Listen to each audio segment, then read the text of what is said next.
once knew a nigga whose real name was William. His primary concern was making $1 million, being the illest hustler that the world ever seen. He used to fuck movie stars and sniff coke in his dreams. A corrupted young mind at the age of 13. Nigga never had a father and his mom was a fiend. She put the pipe down, but for every year she was sober, her son's heart simultaneously grew colder. He started hanging out, selling bags in the projects, checking the young chicks looking for hit and run prospects. He was fascinated by material objects, but he understood money never bought respect. He built a reputation cause he could hustle and steal, but got locked once and didn't hesitate to squeal. So criminals he chilled with didn't think he was real. You see, me and niggas like this have never been equal. I don't project my insecurities on other people. He fiended for props like addicts with pipes and needles, and so he felt he had to prove to everyone he was evil. A feeble-minded young man with infinite potential, the product of a ghetto-bred capitalistic mental. Coincidentally dropped out of school to sell weed, dancing with the devil, smoked until his eyes would bleed. But he was sick of selling trees and gave in to his greed.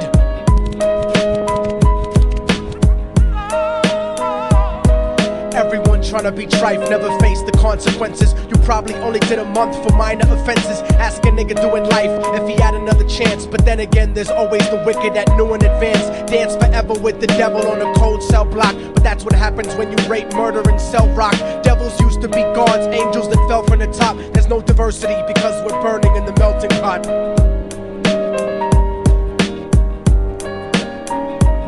So Billy started robbing niggas, anything he could do to get his respect back in the eyes of his crew. Starting fights over little shit up on the block. Stepped up to selling mothers and brothers to crack rock. Working overtime, making money for the crack spot. Hit the jackpot and wanted to move up to cocaine, fulfilling the Scarface fantasy stuck in his brain. Tired of the block niggas treating him the same.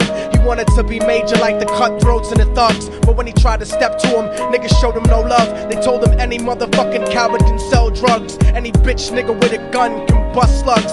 Any nigga with a red shirt can front like a blood.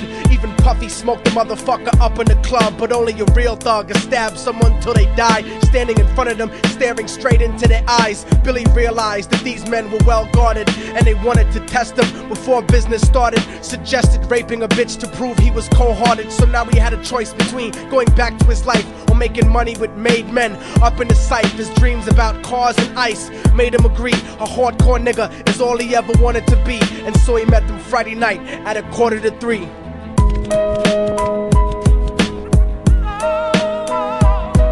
Everyone tryna be trife, never face the consequences. You probably only did a month for minor offenses. Ask a nigga doing life if he had another chance. But then again, there's always the wicked that knew in advance. Dance forever with the devil on a cold cell block. But that's what happens when you rape, murder, and sell rock. Devils used to be gods, angels that fell from the top. There's no diversity because we're burning in the melting pot.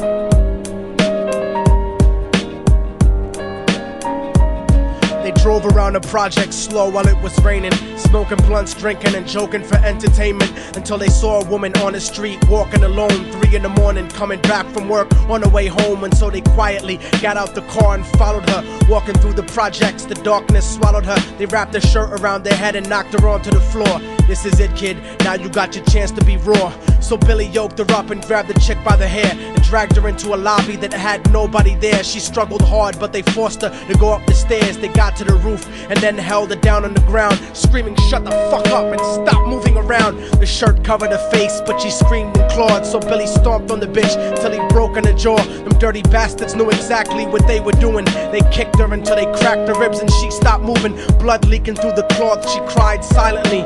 And then they all proceeded to rape her violently. Billy was made to go first, but each of them took a turn, ripping her up and choking her until her throat burned. Her broken jaw mumbled for God, but they weren't concerned. When they were done and she was lying bloody, broken and bruised, one of them niggas pulled out a brand new 22. They told him that she was a witness for what she'd gone through, and if he killed her, he was guaranteed a spot in the crew. He thought about it for a minute, she was practically dead, and so he leaned over and put the gun right to her head.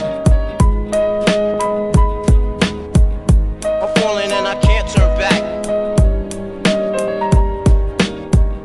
I'm falling and I can't turn back. right before he pulled the trigger and ended a life. He thought about the cocaine with the platinum and ice, and he felt strong standing along with his new brothers. Cocked the gat to her head and pulled back the shirt cover, but what he saw made him start to cringe and stutter, cause he was staring into the eyes of his own mother. She looked back at him and cried cause he had forsaken her. She cried more painfully, and when they were raping her, his whole world stopped. He couldn't even contemplate. His corruption had successfully changed his fate, and he remembered how his mom used to come home late, working hard for nothing, cause now what was he worth? He turned away from the woman that had once given him birth, and crying out to the sky cause he was lonely and scared, but only the devil responded cause God wasn't there. And right then he knew what it was to be empty and cold, and so he jumped off the roof and died with no soul. They say death takes you to a better place, but I doubt it.